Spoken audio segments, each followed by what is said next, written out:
وبرکاتہ۔ آج کی اس بابرکت جمعہ المبارک کی نشست میں مجھے آپ حضرات کے سامنے جس عنوان پر لبوشائی کرنے کی سعادت حاصل ہوئی ہے وہ عنوان ہے فتح مکہ۔ میں دعا کو اللہ رب العزت کی بارگاہ سے کہ رب کائنات مجھے کلمہ حق بیان کرنے کی توفیق عطا فرمائے اور بعد میں ہم سب کو اس پر صحیح معنوں میں عمل کرنے کی بھی توفیق عطا فرمائے۔ معزز سامعین کرام، سن 6 ہجری میں حدیبیہ کے مقام پر پیغمبر کائنات صلی اللہ علیہ وسلم نے قریش مکہ کے ساتھ جو تحریری معاہدہ فرمایا تھا اس کی ایک شرط یہ تھی کہ دیگر قبائل کو بھی یہ حق حاصل ہوگا کہ وہ چاہے تو محمد رسول اللہ صلی اللہ علیہ وسلم کے عہد و پیمان میں داخل ہو جائے اور چاہے تو قریش مکہ کے عہد و پیمان کے اندر داخل ہو جائے، اور جو قبیلہ جس کے ساتھ شامل ہوگا وہ اسی کا حصہ مانا جائے گا، اور اس قبیلے کے اوپر حملہ یا زیادتی یہ در حقیقت اصل فریق کے اوپر حملہ اور زیادتی تصور کی جائے گی۔ بنو خزاعہ اور بنو بکر یہ دو ایسے قبیلے تھے کہ جن میں زمانے جاہلیت سے ہی سخت دشمنی چلی آ رہی تھی۔ صلہ کی اس شک کے تحت بنو خزاعہ وہ رسول اکرم صلی اللہ علیہ وسلم کے عہد و پیمان کے اندر داخل ہو گئے، اور بنو بکر یہ قریش مکہ کے عہد و پیمان کے اندر داخل ہو گئے،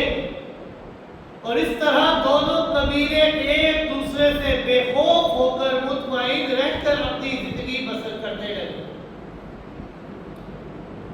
لیکن بنو بکر نے اس موقع کو غنیمت سمجھتے ہوئے پروگرام بنایا، تجویز بنائی کہ بنو خزاعہ سے پرانا بدلہ لے لینا چاہیے۔ چنانچہ شعبان کا مہینہ ہے،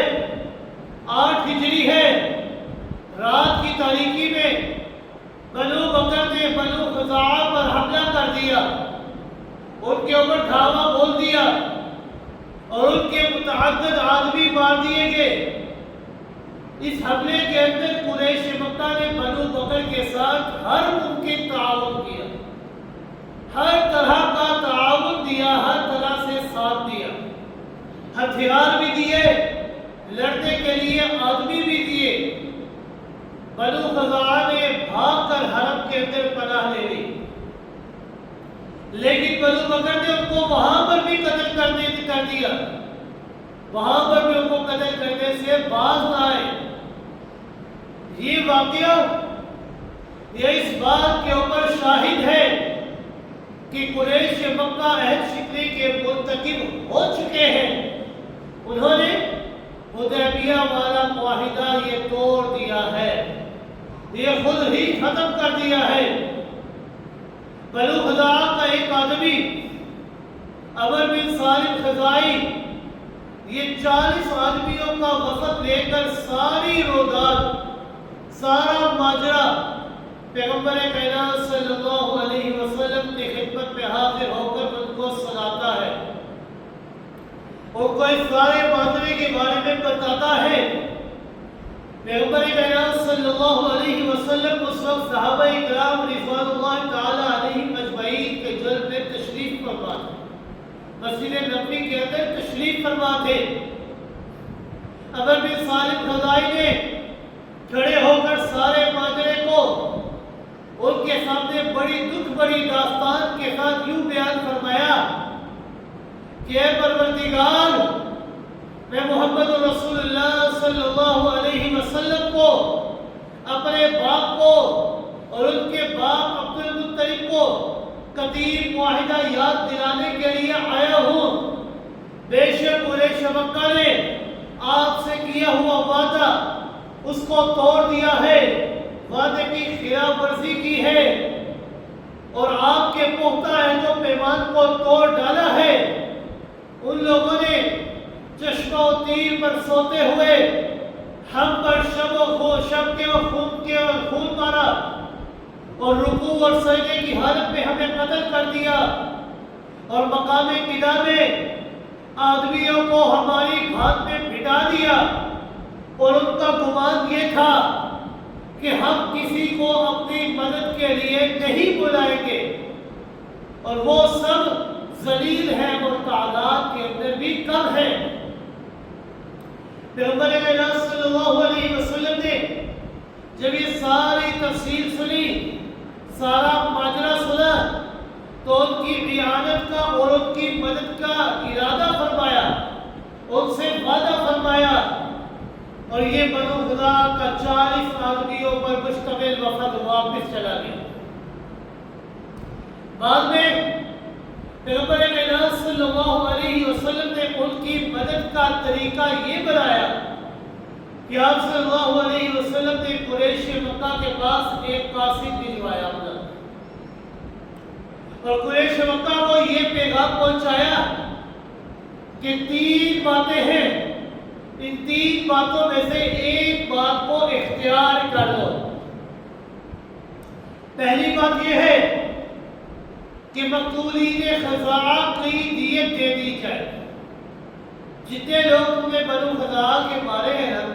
تم نے ان کے بدلے میں ان کی دیت ادا کرنی ہے، یا تو مقتولین خزاعہ کی دیت دے دو۔ دوسری چیز، بنو نفاذہ کے عہد و عقد سے علیحدہ ہو جاؤ، کہ جو ہم نے عہد و پیمان کیا تھا اس سے تم علیحدہ ہو جاؤ، تمہارا کوئی تعلق نہیں ہوگا۔ اور تیسری چیز، جو حدیبیہ کے مقام پر ہم نے وعدہ کیا تھا ایک دوسرے کے ساتھ کہ ہم ایک دوسرے کو کچھ بھی نہیں کہیں گے، اور جو جس قبیلے کے ساتھ تعلق جوڑ لے گا وہ بھی اس کے عہد و پیمان کے اندر داخل ہو جائے گا۔ یہ جو معاہدہ حدیبیہ کے مقام پر ہم نے کیا تھا، یا تو اس معاہدے کے فسخ ہو جانے کا اعلان کر کہ یہ جو امن و اطمینان والا ہم نے معاہدہ کیا تھا، تو یہ معاہدہ ختم ہو چکا ہے، ہر طرف خون ریزی ہوگی، جو مرضی جب چاہے کر سکے، کوئی پرواہ نہ کرے کسی کی۔ مقتولین خزاعہ کی دیت دے دی جائے، بنو نفاذہ سے عہد و عقد سے علیحدہ ہو دیا جائے، یا جو صلح حدیبیہ کے مقام پر ہم نے عہد کیا تھا اس عہد کے فسخ ہو جانے کا اعلان کر دو، کہ وہ اعلان، وہ عہد ختم ہو چکا ہے، توڑ دیا گیا ہے۔ آپ صلی اللہ علیہ وسلم کا قاصد جب مکہ مکرمہ پہنچا، اس نے جا کر یہ 3 سکے قریش مکہ کے سامنے بیان کی، تو قریش مکہ جوش میں آ کر کہنے لگے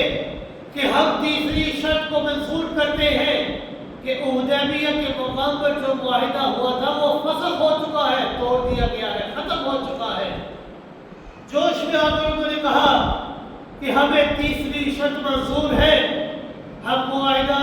حدیبیہ کے فسخ ہونے کا اعلان کرتے ہیں۔ قاصد واپس آ گیا، لیکن جلد ہی قریش مکہ کو اپنے کیے پر ندامت ہوئی، اپنے کیے پر پچھتانے لگے اور سوچنے لگے کہ ہم نے یہ کیا کر دیا ہے۔ چنانچہ انہوں نے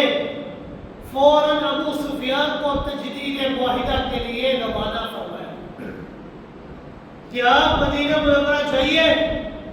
پیغمبر کائنات صلی اللہ علیہ وسلم کے بعد جائیں اور ان سے معاہدے کی تجدید کی بات کریں کہ ہم دوبارہ سے نئے سرے سے یہ معاہدہ کرنے کے لیے تیار ہیں، اس معاہدے کو بڑھانے کا اعلان کریں کہ ہم اب اس معاہدے کو بڑھاتے ہیں اور لمبے عرصے کے لیے۔ ابو سفیان یہ وہ شخص ہے کہ ان کی بیٹی کا نام ام حبیبہ رضی اللہ تعالی عنہا ہے۔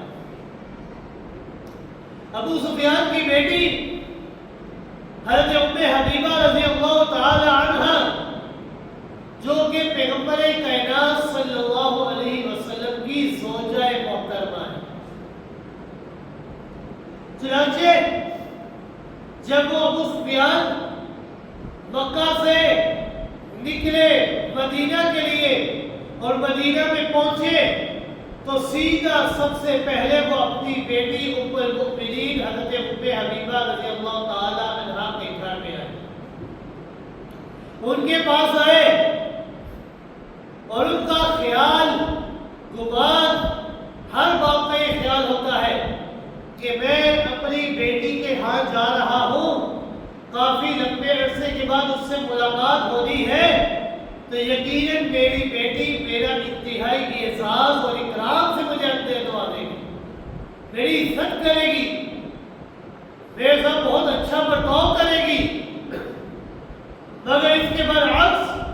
جب ابو سفیان اپنی بیٹی کے گھر میں داخل ہوا تو بیٹی نے سب سے پہلا کام جو کیا وہ کام یہ تھا کہ انہوں نے ایک بچھے ہوئے چمڑے کے بستر کو لپیٹ کر الگ رکھ دیا۔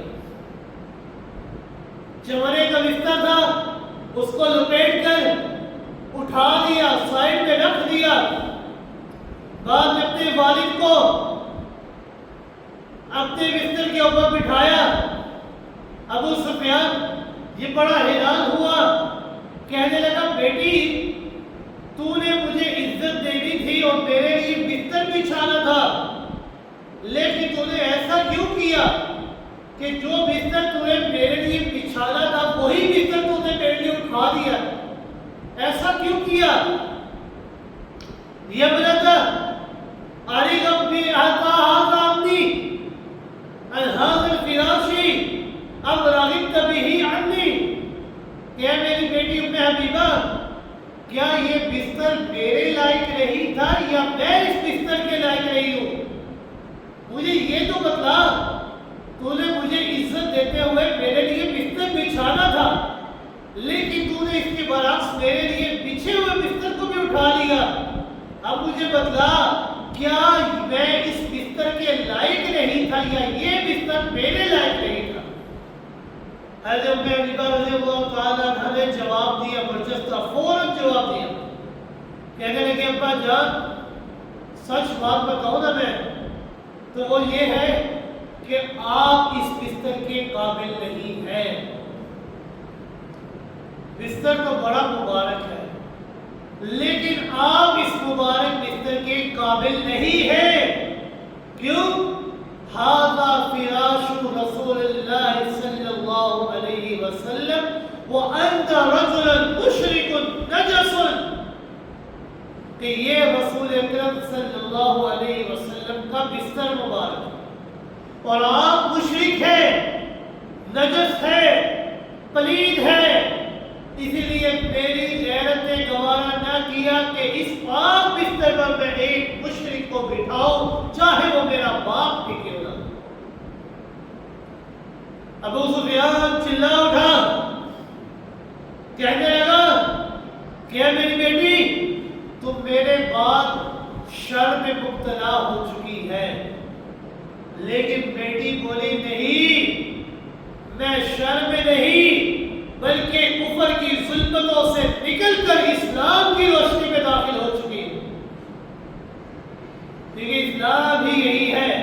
یخرجہم من الظلمات الی النور، کہ یہ دین اسلام یہ ان کو کفر کے اندھیروں سے نکال کر اسلام کی روشنی عطا کر دیتا ہے۔ تو میں کفر کی ظلمتوں سے نکل کر اسلام کی روشنی میں آ چکی ہوں،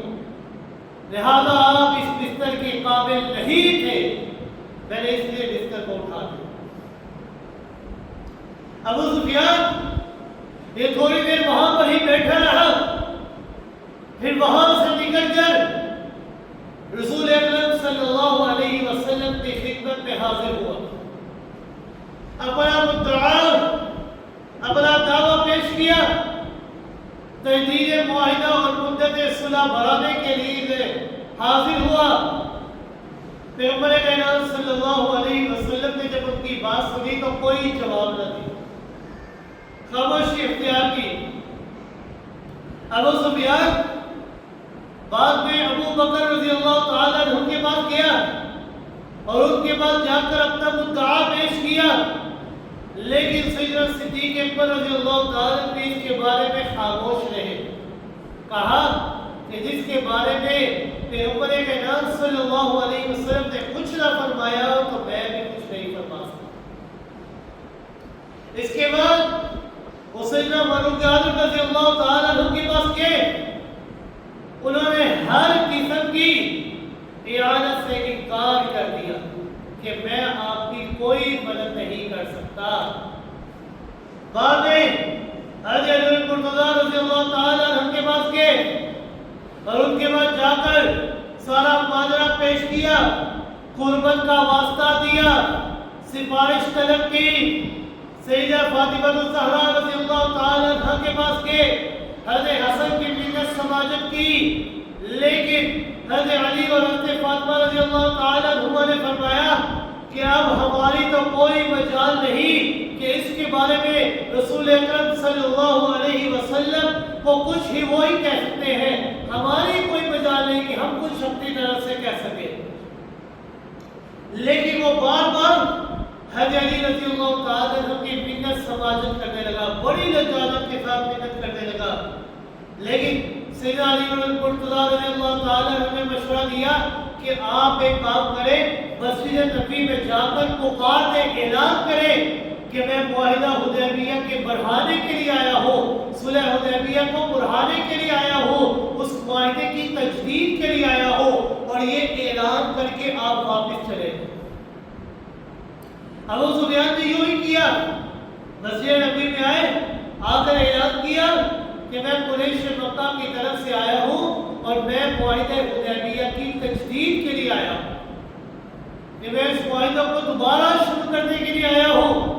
یہ اعلان کیا اور واپس مکہ مکرمہ تشریف لے۔ لیکن جب مکہ مکرمہ گئے، وہاں پر جا کر لوگوں کو ساری چیزوں کے بارے میں بتلایا اور اپنے اعلان کے بارے میں بھی بتلایا، تو قریش مکہ بڑی حیران ہوئی اور غصے میں ان سے بولنے لگی کہ یہ کیا بات ہے، آپ اعلان کر کے آگے ہیں لیکن ان کا کوئی جواب نہیں لے کر آئے، یا تو جواب لے کر آتے نا، آپ نے اعلان کیا، وہ آپ کے معاہدے کا انکار کرتے تھے، جنگ کا کہتے تو کم سے کم ہم جنگ کی تیاری تو کرنا شروع کر دیتے، یا وہ معاہدے حدیبیہ کی تجدید والی بات آپ کی مان لیتے تو ہم بھی کم سے کم اطمینان والی زندگی تو پسند کرتے۔ ان دونوں چیزوں میں سے کوئی ایک جواب تو آپ لے کر آتے، آپ تو اعلان کر کے آگے ہیں، نہ جنگ کا اعلان لے کر آئے نہ امن کا اعلان لے کر آئے، اب بتائیں ہم کیا کریں؟ دونوں میں سے کوئی ایک چیز کو لے کر آتے، لیکن ابو سفیان خاموش رہے۔ ابو سفیان کی واپسی کے بعد پیغمبر کائنات صلی اللہ علیہ وسلم نے صحابہ اکرام رضوان اللہ تعالی علیہم اجمعین کو خفیہ طور پر تیاری کا حکم دیا کہ اے صحابہ اکرام، تم آلات حرب تیار کر لو، جنگ کے جو ہتھیار ہیں نا ان کو تیار کرو، لیکن یہ جو تیاری تم نے کرنی ہے نا یہ خفیہ طور پر کرتی ہے، کسی کو کانوان خبر نہ ہو۔ آپ صلی اللہ علیہ وسلم نے صحابہ کرام کو خصوصی تاکید فرمائی کہ یہ تیاری سیغہ راز پہ رکھی جائے، کسی طرح بھی اس کا راز فاش نہیں ہونا چاہیے۔ لیکن حضرت حاتم بن ابی بلتہ رضی اللہ تعالی جو کہ ایک بدری صحابی ہے، ان کے اہل و عیال یہ مکہ مکرمہ کے اندر رہائش پذیر تھے، ان کے تمام خاندان کے لوگ، تمام اہل و عیال یہ مکہ مکرمہ کے اندر ہی رہتے تھے۔ انہوں نے اپنے بال بچوں کی حفاظت کی خاطر اہل مکہ پر احسان کرنے کے لیے ایک عورت کے ہاتھ ایک خفیہ پیغام دے دیا کہ جاؤ جا کر انہیں میرا یہ خط پہنچا دو، اور جب وہ عورت وہ پیغام لے کر چلی گئی تو اللہ رب العزت نے، اللہ تبارک و تعالیٰ نے بذریعہ وحی پیغمبر کائنات صلی اللہ علیہ وسلم کو اطلاع دے دی۔ ان کو اطلاع مل گئی۔ آپ صلی اللہ علیہ وسلم نے حضرت علی المرتضیٰ رضی اللہ تعالیٰ اور چند دیگر صحابہ کو اس وقت کی بازیابی کے لیے فوراً رخصت فرمایا کہ جائیے، جا کر اس خط کو میرے پاس لے کر آئیے۔ ارشاد فرمایا کہ روضہ خاک کے مقام پر تمہیں ایک اونٹ سوار عورت ملے گی اور اس سے وہ خط برآمد کر کے میرے پاس واپس لے آؤ۔ چنانچہ ان حضرات نے فوراً تیزی کے ساتھ جلدی سے اس مقام پر پہنچے اور بڑی مشکل سے اس عورت سے وہ خط برآمد فرمایا، اور اس عورت نے بڑی ہی خاص جگہ کے اندر اپنا خط کو چھپا رکھا تھا۔ انہوں نے اپنے بالوں کے جوڑے کے اندر وہ خط چھپایا ہوا تھا، یعنی ایسی جگہ جہاں پر انسان سوچ بھی نہیں سکتا، وہاں پر اس عورت نے اپنا وہ خط چھپایا ہوا تھا۔ بڑی مشکل کے ساتھ، بڑی توجہ کے بعد حضرت علی المرتضیٰ رضی اللہ تعالیٰ نے اس خط کو برآمد فرمایا اور اس خط کو لے کر پیغمبر کائنات صلی اللہ علیہ وسلم کی خدمت میں حاضر ہوئے۔ اور خط کا مضمون کیا تھا؟ خط کا مضمون یہ تھا، یا معاشر قریش فإن رسول اللہ صلی اللہ علیہ وسلم جاءکم بعیش کاللیل یسیل کالسیل فواللہ لو جاءکم وحدہ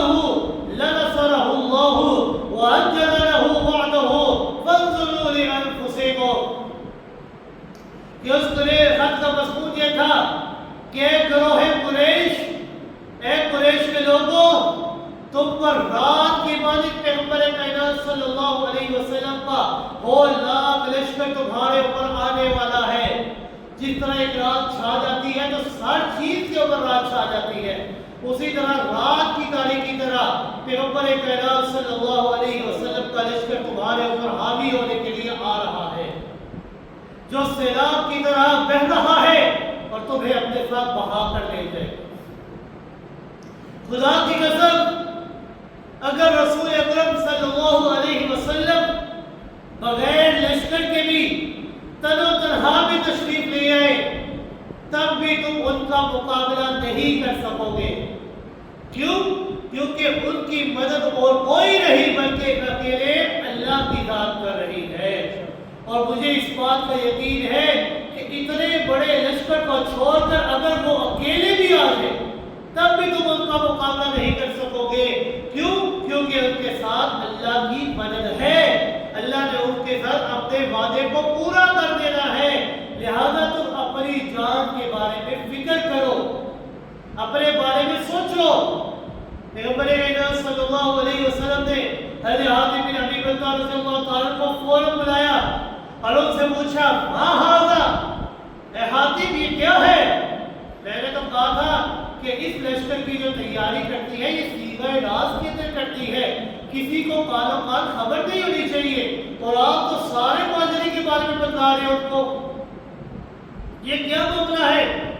حضرت حاتم بن ابی بلتع رضی اللہ تعالیٰ انہوں نے بسط منت عرض کیا، یا رسول اللہ صلی اللہ علیہ وسلم، میں نے محض اپنے اہل و عیال کی حفاظت کے لیے ایسا کیا کہ میرے اہل و عیال یہ مکہ مکرمہ کے اندر رہتے ہیں، میں نے اپنے اہل و عیال کی حفاظت کے لیے یہ خط احتیاطی طور پر ان کو بھیجا ہے تاکہ وہ تیار ہو جائے کہ ہم نے پیغمبر کا مقابلہ کرنا ہے یا کیا کرنا ہے۔ لیکن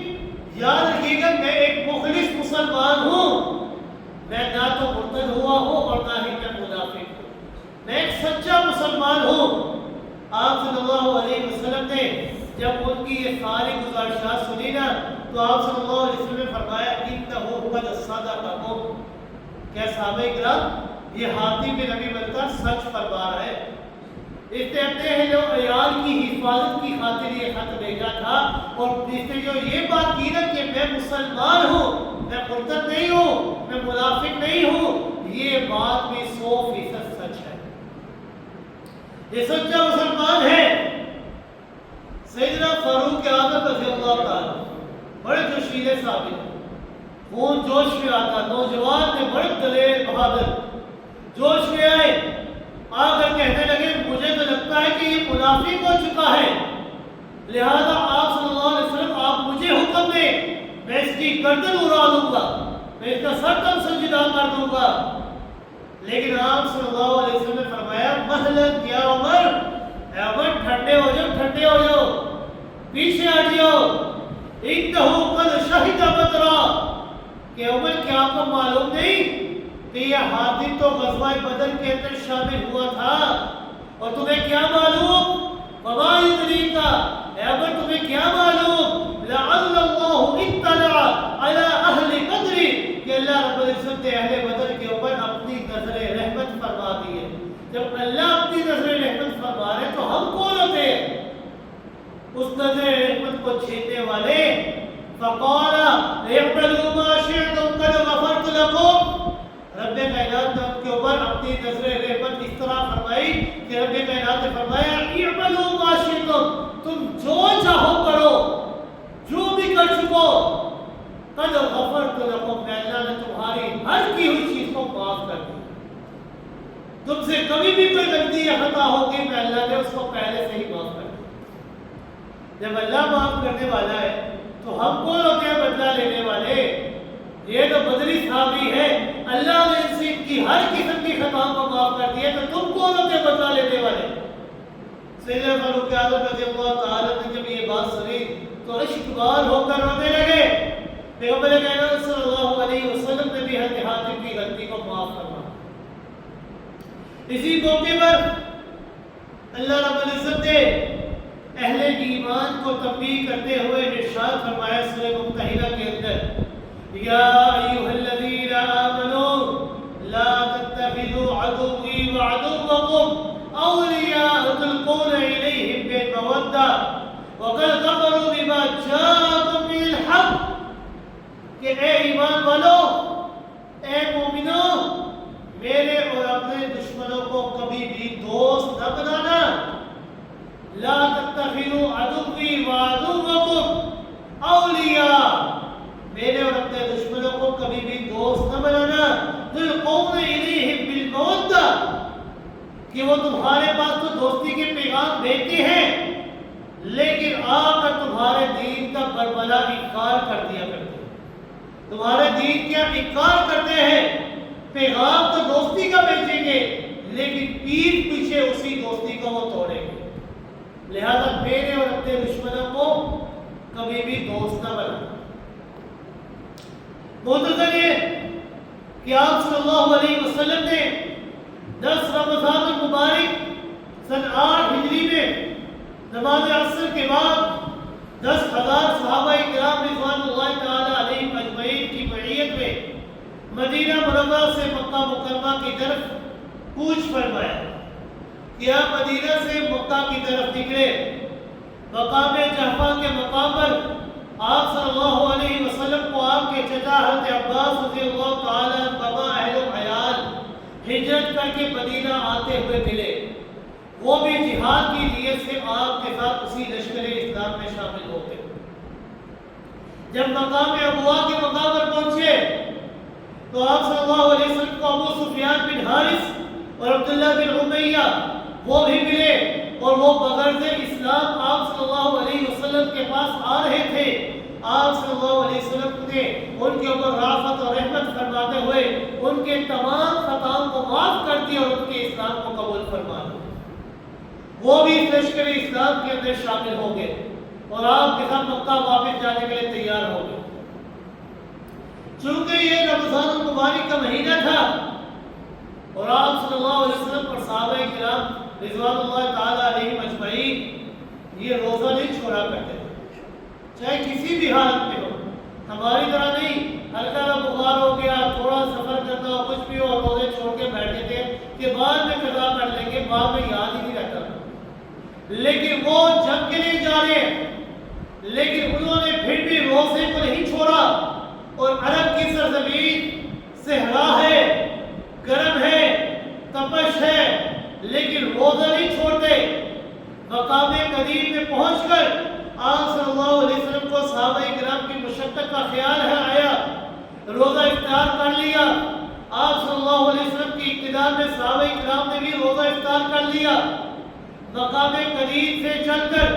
عشاء کے وقت آپ صلی اللہ علیہ وسلم مقام مرۃ زہران وہاں پر پہنچے اور وہاں پر پڑاؤ کیا۔ آپ صلی اللہ علیہ وسلم کے حکم کے مطابق صحابہ کرام نے اپنے اپنے خیموں کے سامنے الگ الگ روشنی جلائی، آگ جلائی۔ 10,000 صحابہ کا لشکر، اور کتنے خیمے لگے، ہر خیمے کے بعد آگ روشن کی۔ اللہ کی قدرت، اللہ کا قرضہ ایسا تھا کہ رات کی تاریکی میں ابو سفیان بن حرب اور اس کے چند ساتھی حالات کا جائزہ لینے کے لیے نکلے۔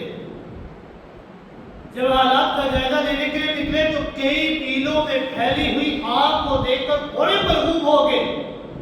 خوف زدہ ہو گئے کہ یہ جو دور سے آگ جلتی نظر آ رہی کئی میلوں تک پھیل رہی ہے،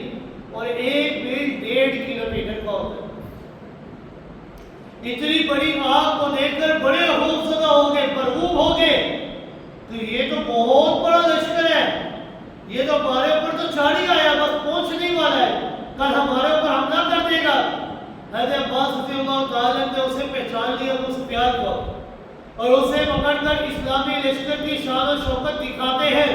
اور اسلام کی دعوت دیتے ہیں، اور پیغمبر کائنات صلی اللہ علیہ وسلم کی خدمت میں حاضر کرتے ہیں۔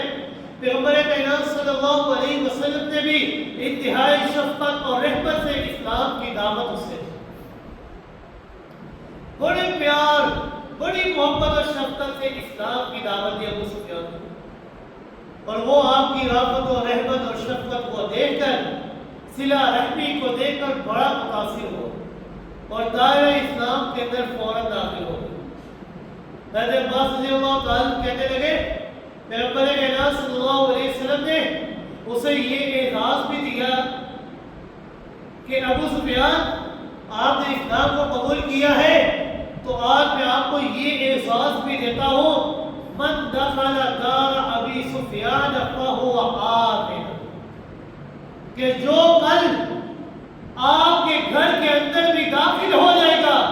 تو میں محمد رسول اللہ صلی اللہ علیہ وسلم اس سے امن کا وعدہ کرتا ہوں کہ میں اس سے کچھ بھی نہیں کروں، میں امن کا اعلان کرتا ہوں، جب دار ابو سفیان میں داخل ہو گیا تو وہ بھی امن والا ہو جائے۔ وہ کہنے لگا یا رسول اللہ صلی اللہ علیہ وسلم، بھلا میرا تو چھوٹا سا گھر ہے، چھوٹا سا حجرہ ہے، وہاں اس دور میں کون سے بھائی کنال 2 لوگ رات کے گھر ہوا کرتے تھے، بلکہ چھوٹا سا حجرہ ہے، بھلا میرے گھر کے اندر اتنے آدمی کیسے سما سکتے ہیں؟ تو آپ صلی اللہ علیہ وسلم نے فرمایا اچھا جو شخص مسجد حرام کے اندر بھی داخل ہو جائے تو وہ بھی امن والا ہو جائے۔ وہ کہنے لگا یہ مسجد حرام وہ بھی آج کے دور کی طرح نہیں بلکہ چھوٹی سی مسجد ہوا کرتی تھی، وہ بھی ناکافی ہوگی۔ تو آپ صلی اللہ علیہ وسلم نے فرمایا جو شخص اپنا دروازہ بند کر لے وہ بھی امن والا ہو جائے۔ اس سے بڑھ کر محبت اور آفت کہاں پر دیکھنے کو ملے؟ جو دروازہ بھی بند کر لے ہمارے مقابلے میں نہ آئے تو وہ بھی امن والا ہو۔ 17 رمضان المبارک سن 8 ہجری رسول اکرم صلی اللہ علیہ وسلم مکہ مکرمہ کے لیے روانہ ہوئے۔ آپ صلی اللہ علیہ وسلم نے حضرت عباس رضی اللہ تعالیٰ کو یہ حکم دیا تھا کہ ابو سفیان کو ذرا پہاڑ کی چوٹی کے اوپر کھڑا کر دو، پہاڑ کے ناطے کے ساتھ روک رکھنا، ان کو وہاں پر کھڑا کر دینا تاکہ وہ خدائی فوجوں کا نظارہ تو دیکھے کہ یہ جو اللہ کے نام پر مر مٹنے کے لیے تیار ہے یہ کتنا بڑا لشکر ہے، یہ اللہ کی تیار کردہ فوجوں کا نظارہ تو دیکھ سکے۔ چنانچہ یکے بعد دیگے مختلف قبائل اپنے اپنے جھنڈے لے کر گزرے۔ ابو سفیان دیکھ کر دنگ رہ گیا، اسے یقین ہو گیا تھا کہ اتنے بڑے لشکر کا مقابلہ اہل مکہ کبھی بھی نہیں کر سکتے۔ اہل مکہ اتنے بڑے لشکر کے ساتھ محاذہ رائی کبھی نہیں کر سکتی، ان کا اتنے بڑے لشکر کا محاذہ رائی کرنا یقیناً ناممکن ہے۔ میں اسے بالکل یقین ہو چکا تھا اتنے بڑے لشکر کا مقابلہ نہیں ہو سکتا، 70%, 80%, 60% ہو، وہ کہے 100% اہل مکہ اس لشکر کا مقابلہ نہیں کر سکتے۔ حضرت عباس رضی اللہ تعالیٰ کے کہنے پر آپ کے بھتیجے وہ بڑے خوش ہوئے جب ابو سفیان نے یہ کہا کہ اہل مکہ اس لشکر کا مقابلہ نہیں کر سکتے۔ حضرت عباس بڑے خوش ہوئے۔ ابو سفیان کہنے لگا کہ عباس، آپ کے بھتیجے کی تو بادشاہت بہت اعلیٰ ہے، یعنی اللہ نے ان کو بہت بڑی بادشاہت عطا کی ہے، آپ کے بھتیجے کی بادشاہت بڑی زبردست ہے۔ لیکن حضرت عباس رضی اللہ تعالیٰ نے فوراً جواب دیا کہ ابو سفیان، یہ جسے آپ بادشاہت سمجھ رہے ہیں نا، یہ بادشاہت نہیں بلکہ نبوت ہے۔ اللہ نے نبی کو بادشاہت نہیں بلکہ نبوت سے عطا فرمایا ہے، اور نبوت بھی ایسی عطا فرمائی کہ خاتم النبیین بنا کر دے کہ آپ اللہ کے آخری نبی ہیں، آپ کے بعد نبوت کا دروازہ ہمیشہ ہمیشہ کے لیے بند ہو چکا ہے۔ یہ جسے آپ بادشاہت سمجھ رہے ہیں، یہ بادشاہت نہیں بلکہ نبوت ہے۔ انصار کا علم یہ حضرت سعد بن عبادہ رضی اللہ تعالیٰ کے ہاتھ میں تھا۔ جب وہ ادھر سے گزرے تو ابو سفیان کو دیکھ کر بڑے جوش میں آئے، آ کر یہ کہہ دیا، اليوم یوم الملحمہ، اليوم تستحل الحرمہ، کہ آج تو خون ریزی کا دن ہے، آج تو مار دھار کا دن ہے، آج حرمت حلال ہو جائے گی، آج اللہ تعالیٰ نے قریش کی ذلت مقرر کر دی ہے، وہ ذلت ان کے مقدر میں رکھ دی ہے۔ بعد میں ابو سفیان نے جب حضرت سعد بن عبادہ کا یہ پیغام سنا نا تو بڑے حیران ہوئے، اور آپ صلی اللہ علیہ وسلم کے پاس گئے اور جا کر آپ صلی اللہ علیہ وسلم کو حضرت سعد بن عبادہ کا قول نقل کر کے سنایا اور آپ سے رحم کی اپیل فرمائی، تو آپ صلی اللہ علیہ وسلم نے فرمایا کذب سعد، کہ سعد بن عبادہ نے جھوٹ بولا ہے کہ آج خون ریزی کا دن نہیں ہے، آج قتل و غارت کا دن نہیں ہے، آج اليوم یوم المرحمہ، آج تو رحمت والا دن ہے۔ یعظم اللہ فیہ الکعبہ، یعز اللہ فیہ قریش، آج تو رحمت اور مہربانی کا دن ہے، آج کوئی خون ریزی کا دن نہیں بلکہ آج رحمت اور مہربانی کا دن ہے، آج کا دن خانہ کعبہ کی عظمت کا دن ہے، آج اللہ تعالیٰ قریش کو عزت عطا فرمائے۔ بعد ازاں پیغمبر کائنات صلی اللہ علیہ وسلم نے حضرت سعد بن عبادہ سے جھنڈا لے کر ان کے بیٹے قید کو دے دیا کہ آپ کو میں نے یہ علم عطا فرمایا تھا، لیکن آپ نے جو اعلان کیا ہے نا، اس اعلان کی وجہ سے میں آپ سے یہ علم چھین کر آپ کے بیٹے کو دے دیا۔ یہ باتیں سن کر ابو سفیان وہاں سے رخصت ہو کر فوراً جلدی کے ساتھ بعجلت مکہ مکرمہ پہنچ گیا اور اہل مکہ کو آگاہ کیا کہ محمد رسول اللہ صلی اللہ علیہ وسلم لشکر کے ساتھ آ رہے ہیں۔ میرے خیال میں کسی کو یہ طاقت نہیں ہے کہ ان سے مقابلہ کر سکے۔ اب ابو سفیان اہل مکہ کو مخاطب کر کے کہہ رہا ہے کہ میرا خیال ہے کہ کوئی بھی تم میں سے ان کا مقابلہ نہیں کر سکتا، لہذا تمہارے لیے بہتری اسی میں ہے کہ تم بھی اسلام کو قبول کر لو۔ تم اسلام قبول کر لو تو سلامت رہو گے، بچے رہو گے، لہذا جو شخص مسجد حرام کے اندر داخل ہو جائے گا وہ بھی امن والا ہوگا، جو شخص میرے گھر کے اندر داخل ہوگا وہ بھی امن والا ہوگا، یا جس شخص نے پیغمبر کے مقابلے میں اپنے گھر کے دروازے کو بند کر لیا تو وہ بھی امن والا ہوگا۔ لہذا میری رائے یہ ہے کہ تم اپنے دروازوں کو بند کر لو، یا مسجد حرام میں داخل ہو جاؤ یا میرے گھر کے اندر داخل ہو جاؤ اور اسلام کو قبول کر لو، تب ہی تمہاری اس وقت میں جان پا سکے۔ پیغمبر صلی اللہ علیہ وسلم مقام قداسہ کی جانب سے مکہ مکرمہ میں داخل ہوئے۔ آپ ناقہ اونٹنی کے اوپر سوار تھے۔ حضرت اسامہ بن زید رضی اللہ تعالیٰ یہ آپ کے ردیف تھے، یعنی آپ کے ساتھی تھے۔ آپ صلی اللہ علیہ وسلم کعبۃ اللہ کے اندر بڑے ادب و احترام کو ملحوظ رکھتے ہوئے بڑے ہی ادب و احترام، انتہائی عاجزی، تواضع اور عاجزی کے ساتھ داخل ہوئے،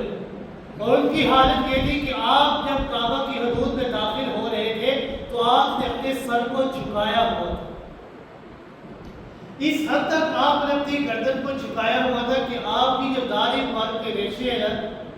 یہ اونٹ کی جو کلال ہوتی ہے اس کے ساتھ لگ رہی تھی،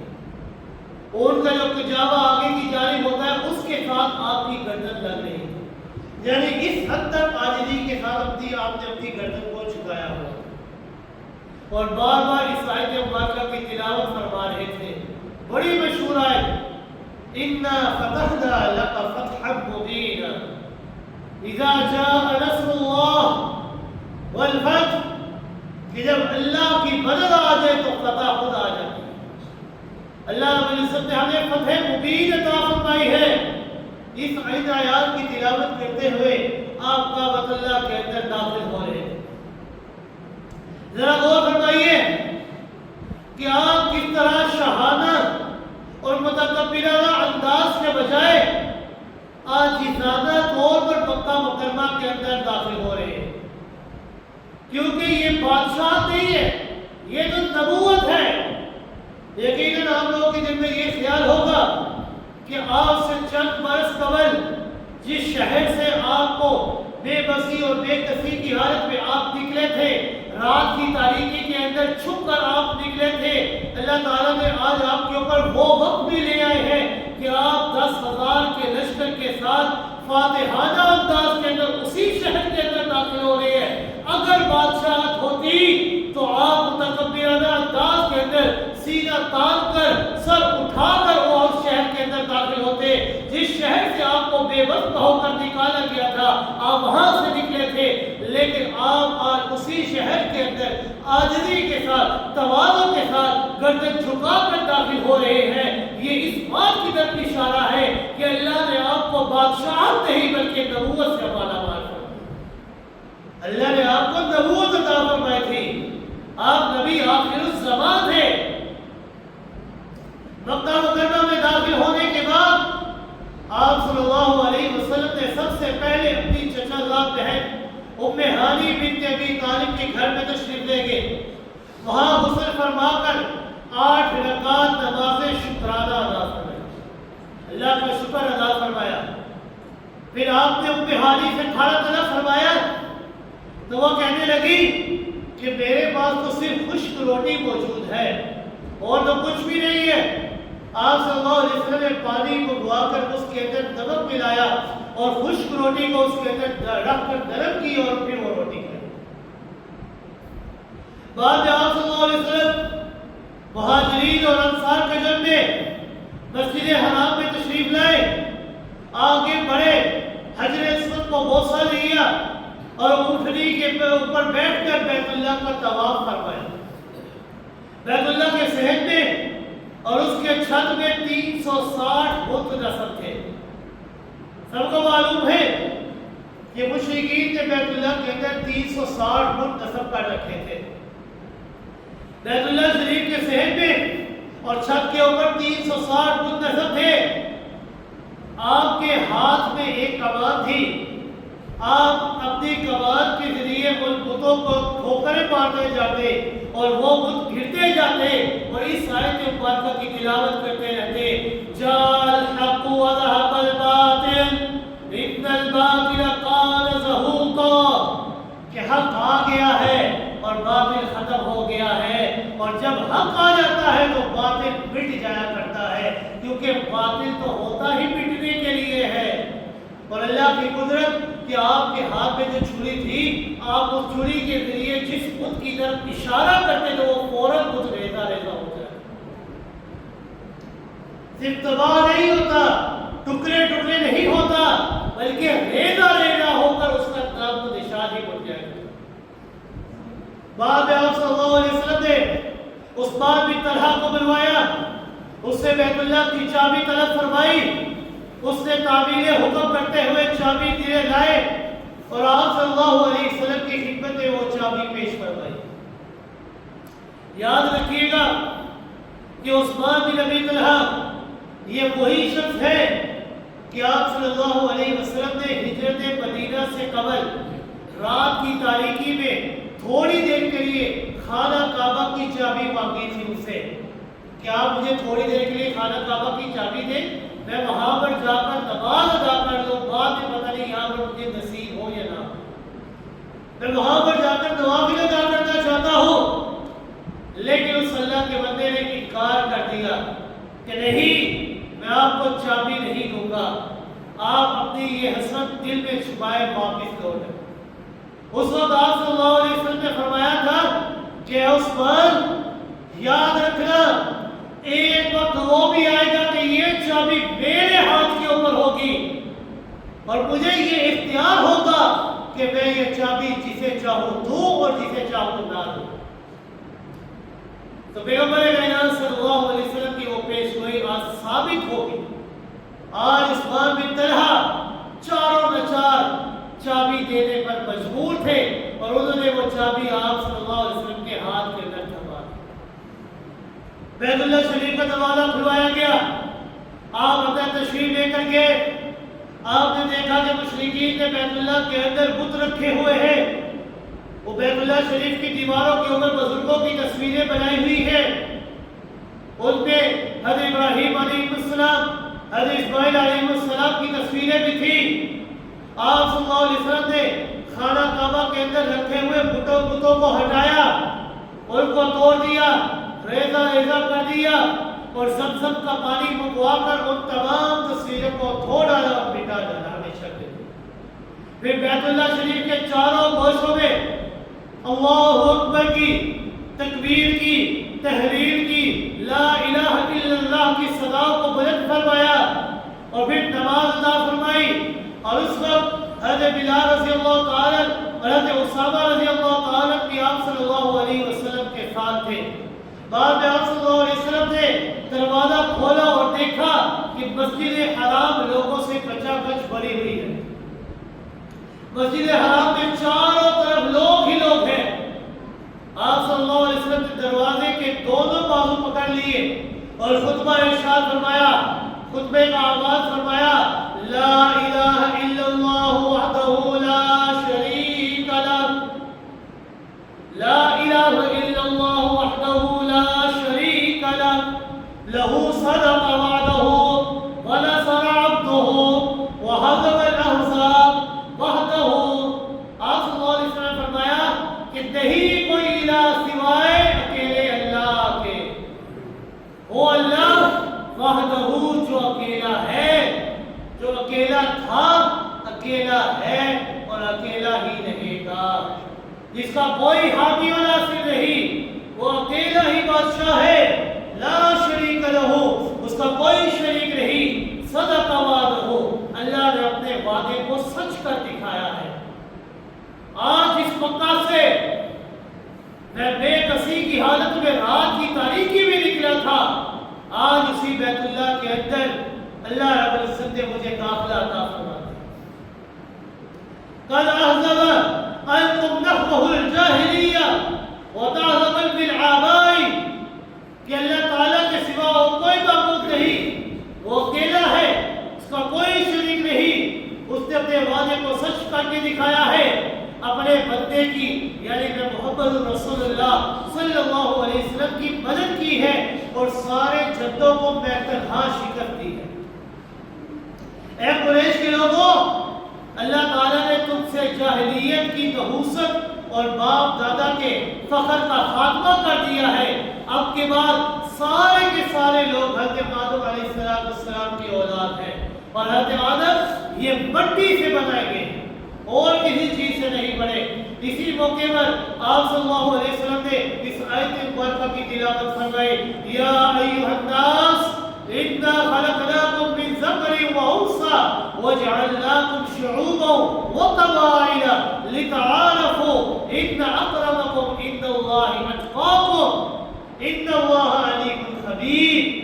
کہ لوگوں، اللہ رب العزت نے تمہیں ایک مرد اور ایک عورت سے پیدا کیا ہے اور تمہیں مختلف قبائل کے اندر بٹھا دیا ہے کہ فلاں قبیلہ تمہارا فلاں قبیلہ تمہارا فلاں قبیلہ۔ یہ قبیلوں کی تقسیم اللہ نے اسی لیے بنائی لتعارفوا، تاکہ تم ایک دوسرے کو، اس پہچان کے لیے اللہ نے یہ قبیلے بنائے۔ لیکن یاد رکھنا ان اکرمکم عند اللہ اتقاکم، یہ قبیلے اللہ کے ہاں عزت والے نہیں ہوتے۔ اللہ کے ہاں عزت والا وہی شخص ہوتا ہے اتقاکم، جس کے اندر سب سے زیادہ تقوی اور پرہیزگاری ہو۔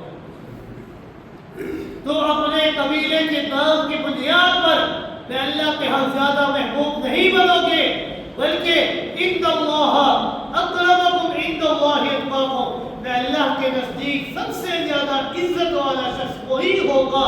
اتقاکم، جس کے اندر سب سے زیادہ تقوی موجود ہے۔ ان اللہ علیم خبیر، اور یاد رکھنا اس تقوی کو صرف میں اللہ ہی جانتا ہوں، اور میں اللہ اس کی خبر رکھتا ہوں کہ کس کا تقوی زیادہ ہے، کس کا کم ہے۔ یہ کسی بندے کے پاس اس کا علم نہیں ہے، یہ میں اللہ کے پاس ہے۔ پھر آپ صلی اللہ علیہ وسلم نے اہل مکہ سے سوال کیا، یا معاشر قریش ما ترون انی فاعل بکم، کہ قریش مکہ کے لوگوں بتلاؤ تمہاری کیا رائے ہے کہ آج میں تمہارے ساتھ کیا کروں گا، آج میرا برتاؤ تمہارے ساتھ کیا ہوگا۔ یہ سوال سن کر اہل مکہ کے ظلم و ستم ان کے آنکھوں کے سامنے گھومنے لگے کہ ہم نے محمد رسول اللہ صلی اللہ علیہ وسلم اور ان کے صحابہ کے اوپر کس کس طرح ظلم کیے ہیں، ہم نے کیسا کیسا سلوک ان کے اوپر کیا ہے، ہم نے ہر طرف ان کے اوپر قتل و غارت کی ہے، ان کو مارا ہے، ان کو پیٹا ہے، ان کو گرم کوئلوں کے اوپر لٹایا ہے، گرم انگاروں کے اوپر ان کو لٹایا ہے، مکہ کی تپتی ہوئی ریت کے اوپر ان کو گھسیٹا ہے، ہر طرح سے ان کے اوپر ظلم و ستم کیا ہے۔ لیکن قریش مکہ آپ کی رافت و رحمت سے بھی واقف تھی، اپنے ظلم و ستم تو ان کی آنکھوں میں گھوم رہے تھے، لیکن قریش مکہ یہ آپ کی رافت و رحمت اور نرم دلی سے بھی اچھی طرح واقف تھی، اور اس سے پہلے وہ آپ کی رافت و رحمت کی کئی مناظر دیکھ چکے تھے۔ مجمع میں سے ایک طرف سے آواز آئی، اخ کریم و ابن اخ کریم، کہ آپ ہمارے ایک مہربان بھائی ہیں اور ہمارے ایک مہربان بھائی کے بیٹے ہیں، ہم آپ سے ظلم و ستم کی نہیں بلکہ مہربانی اور رحمت کی توقع کرتے ہیں۔ ایک طرف سے آواز آئی، افعل بنا ما انت اہلہ ولا نفعل بنا ما نحن اہلہ، کہ آپ ہمارے ساتھ وہ معاملہ کریں جو آپ کی شخصیت کے لائق ہے، وہ معاملہ نہ کرنا کہ جو ہماری شخصیت کے لائق ہے، آپ کی شخصیت کے جو لائق ہے نا آپ ہمارے ساتھ وہ معاملہ کریں۔ ایک بولے سے آواز آئی، تاللہ لقد آثرک اللہ علینا وإن كنا لخاطئین، کہ اللہ کی قسم کہ بے شک اللہ تعالیٰ نے آپ کو ہمارے اوپر فضیلت عطا فرمائی ہے،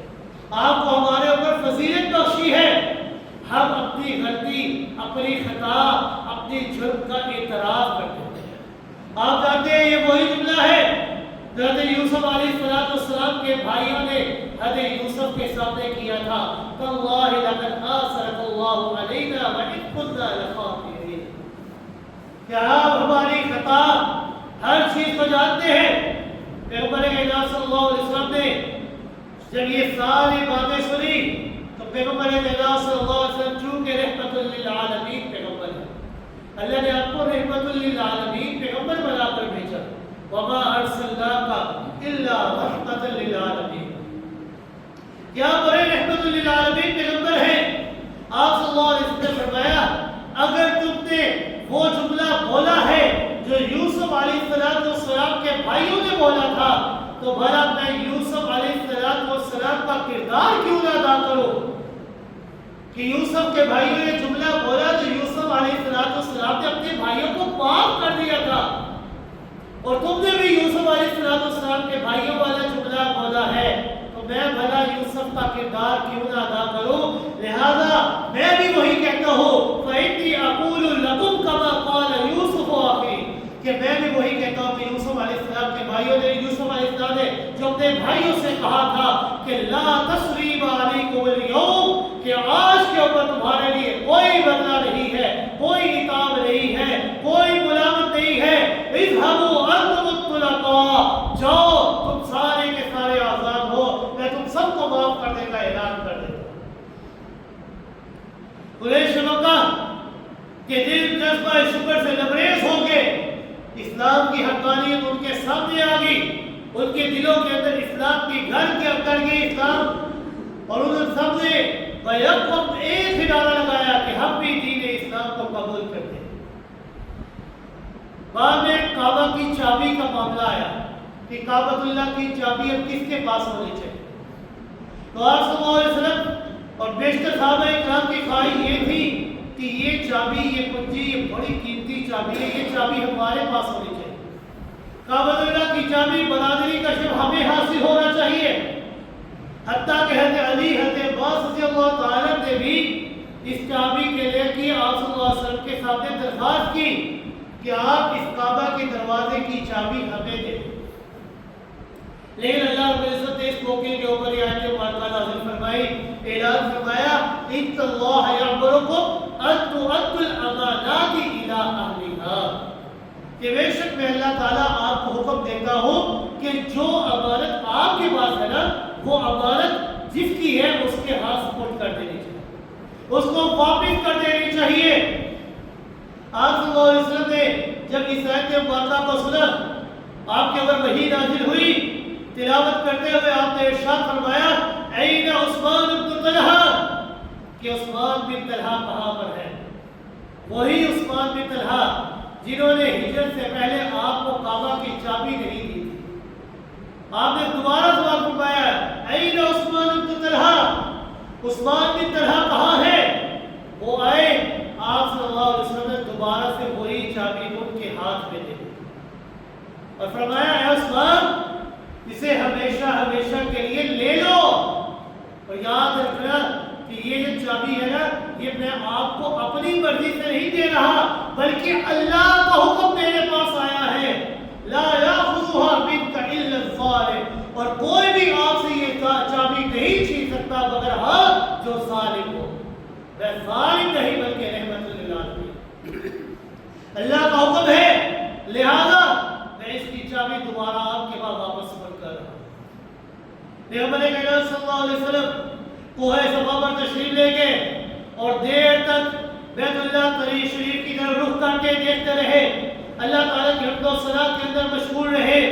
دعا سے فارغ ہو کر پیغمبر اکرم صلی اللہ علیہ وسلم کوہ صفا کے اوپر بیٹھ گئے، وہی کوہ صفا جہاں پر آپ نے نبوت کا اعلان فرمایا تھا، لما تقولون لا الہ الا اللہ، کہ لا الہ الا اللہ کو قبول کر لو تو تم کامیاب ہو جاؤ گے۔ آج انہی کوہ صفا کے اوپر بیٹھ کر آپ نے دوبارہ سے اسلام کی دعوت دی، لیکن آج معاملات الٹ تھے، پہلے اپنوں نے پتھر برسائے، پتھروں کی بارش کی، لیکن آج جب آپ نے کہا لا الہ الا اللہ تفلحوا، کہ ایک اللہ کا مان لو تم کامیاب ہو جاؤ گے، آج یہ معاملہ ہوا کہ آج لوگ دھڑا اسلام کو قبول کرتے ہیں، آپ صلی اللہ علیہ وسلم کی بیعت میں آنے لگے، رأیت الناس يدخلون فی دین اللہ افواجا، سورہ نصر کی آیت ہے، وَرَأَيْتَ النَّاسَ يَدْخُلُونَ فِي دِينِ اللَّهِ أَفْوَاجًا، اور آپ اپنی آنکھوں سے دیکھیں گے کہ لوگ جھوک در جو کوئی نہ کوئی دین اسلام کے اندر داخل ہو گئے۔ تو اسی طرح اہل مکہ نے دین اسلام کو قبول فرمایا اور جتنے بھی باطل رسومات تھی تمام چیزوں کو ختم کر دیا گیا، اگرچہ آپ صلی اللہ علیہ وسلم نے بیت اللہ شریف کی فتح کے موقع پر، فتح مکہ کے موقع پر عفو عام کا اعلان فرمایا تھا کہ تمام لوگوں کو میں نے معاف کر دیا ہے، لیکن بعض لوگ ایسے بھی تھے کہ جو خاص قسم کے مجرم تھے، جن کو آپ صلی اللہ علیہ وسلم نے قتل کرنے کا حکم دیا تھا۔ یہ تقریباً 15-16 لوگ تھے کہ آپ صلی اللہ علیہ وسلم نے اس دن بھی فتح مکہ کے موقع پر بھی فرمایا تھا کہ یہ جہاں پر بھی نظر آئے تو ان کو قتل کر دو، ان میں سے بھی صرف 4-5 آدمی کو قتل کیا گیا اور باقیوں کو کسی نہ کسی صورت میں رحمت عالم صلی اللہ علیہ وسلم نے معاف فرما دیا۔ آپ صلی اللہ علیہ وسلم 6 شوال 8 ہجری کو غزوہ حنین اور اوطاس اور طائف کے لیے روانہ ہوئے۔ آپ صلی اللہ علیہ وسلم نے کو اللہ رب العزت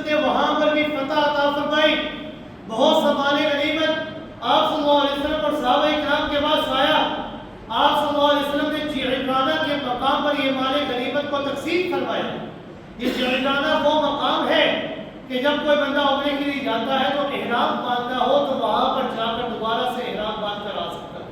جسے آپ مسجد عائشہ اور مسجد جعرانہ وہاں پر جا کر انسان احرام باندھ سکتا ہے. آپ صلی اللہ علیہ وسلم نے جعرانہ کے مقام پر اس مال غنیمت کو تقسیم فرمایا اور بعد میں وہیں سے عمرے کا احرام باندھا اور مکہ مکرمہ کے لیے تشریف لے گئے. وہاں پر عمرے کا عمرہ ادا فرمایا. لیکن مدینہ منورہ کے لوگ بڑے پریشان تھے. آپ نے سوال فرمایا کہ اے سارے مدینہ تم پریشان کیوں ہو؟ تو انہوں نے اپنی پریشانی کی وجہ یہ بتلائی کہ اللہ رب العزت نے تو آپ کو فتح عطا فرما دی ہے، مکہ مکرمہ فتح ہو گیا ہے، ہر طرف اسلام کا بول بالا ہو گیا ہے. آپ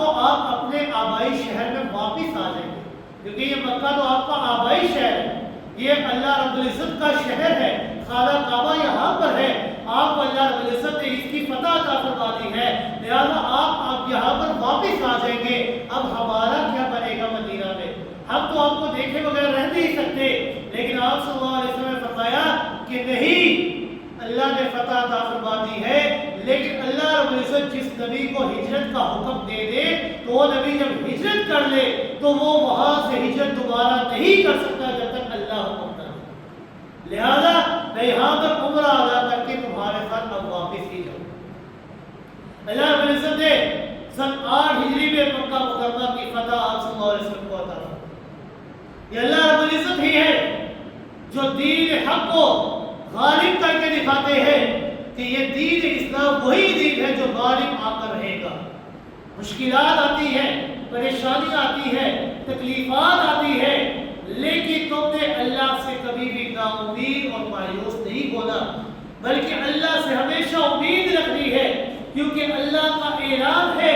لا تقنطوا من رحمت اللہ. میں اللہ کی رحمت سے کبھی نا امید اور مایوس نہ ہونا، کیونکہ میں اللہ کی رحمت سے غالب اور کوئی چیز نہیں. اور جو انسان اس دنیا کے اندر اس کو دنیا کی ہر نعمت، ہر دولت، ہر چیز مہیا ہے، ہر چیز اس کے لیے آسانی سے اس کو مل رہی ہے، لیکن وہ پھر بھی اللہ کی عبادت نہیں کر رہا، نماز نہیں ادا کر رہا، روزے نہیں رکھ رہا، اللہ کی راہ میں مال تقسیم نہیں کر رہا، تو ایسے بندے کو فکر کرنی چاہیے. کیا فکر کرنی چاہیے؟ یہ فکر کرنی چاہیے کہ یہی ایسا نہ ہو کہ اللہ نے آخرت کے بدلے میں مجھے دنیا عطا کر دی ہو. یہ دنیا کی ساری دولت نعمت اللہ بغیر کسی عبادت کے مجھے عطا کر رہے ہیں تو مجھے خوش نہیں ہونا چاہیے بلکہ غمزدہ ہونا چاہیے کہ کہیں اللہ نے آخرت کے بدلے میں مجھے دنیا نہ عطا کر دی. اللہ سے آخرت کو طلب کرو کیونکہ یہ دنیا کی زندگی ایک عارضی زندگی ہے. آخرت کی زندگی والآخرۃ خیر وابقیٰ، وہ بہتر ہے اور ہمیشہ باقی رہنے والی ہے. اللہ رب العزت سے دعا ہے کہ اللہ رب العزت ہمیں صحیح معنوں میں